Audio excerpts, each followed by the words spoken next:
הנה משהו שלא מדברים עליו בארץ. המלחמה בין אזרבייג'אן לארמניה. על מה הן נלחמות? תכירו את נגורנו קרבאח, 20% משטח אזרבייג'אן, שכיום נמצא תחת כיבוש ארמני. איך זה התחיל?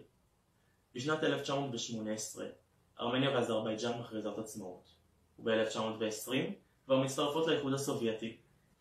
אבל ברגע שברית המועצות החלה להיחלש, ארמניה פתחה במלחמת כיבוש, שגרמה למיליון אזרים לאבד את בתיהם. מיליון אזרים הפכו לפליטים, בין אם גרו בארמניה ובין אם גרו בקרבאח.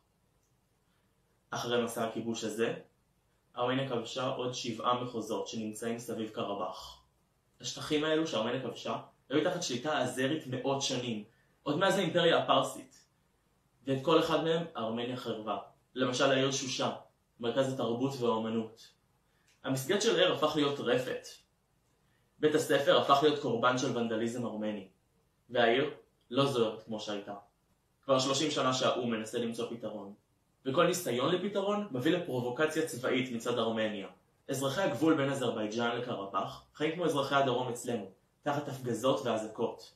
אז השנה 2020, ואזרבייג'אן פתחה במלחמה כדי להחזיר את קרבאח הביתה. ואחרי שזה יקרה, הארמנים שחיים שם יוכלו לבחור אם לחיות בארמניה או לחיות באזרבייג'אן. ישראל, כבת ברית של אזרבייג'אן, מחמשת אותה. ומכאן שמתי לב לתופעה. מחאות פה בארץ בסגנון של הארמנים חווים שואה שנייה, או לתמוך באזרבייג'אן שווה לתמוך בטרור. מה? דבר ראשון, ארמניה רוצה ללמד אותנו על טרור, המדינה הנוצרית הכי קיצונית והכי גזענית שקיימת. תראו בעצמכם, תתקרבו טיפה, מושלם. אם זה לא מספיק לכם, לפני 20 שנה בערך, ארמניה כתבה ספר שמציין שהיהודים היו גורם ישיר לשואת הארמנים. דבר שני, מה שקורה כרגע זו לא שואה שנייה. זה בסך הכל דרך להחזיר את קרבאח הביתה וסילוק הצבא הארמני משם. ודבר שלישי, כן, אני לא צריך להסביר. השאיפה הארמנית היא להחזיר את ארמניה הגדולה, שנראתה ככה, והתקיימה 400 שנה לפני הספירה.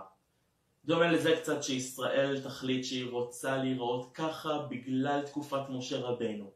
בשביל להשיג את המטרה הזאת ארמניה עושה כל כך הרבה. פוגעת באזרחי אזרבייג'אן, גם אם הם ארמנים וטבחים, ואחד המפורסמים שבהם, טבח חוג'אלי.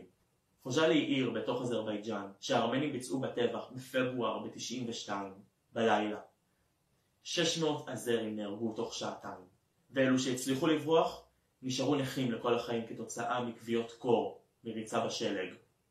אני מצטער שאני לא אחד הקרדשיאנס, שכל דבר שאני אגיד יאמינו, גם אם זה לא נכון. אבל אמת, יש רק אחת, והיא חזקה יותר מכל סלבריטי שיש. צ'וך ישר אזרבייג'אן, צ'וך ישר ישראל. תחי אזרבייג'אן, תחי ישראל.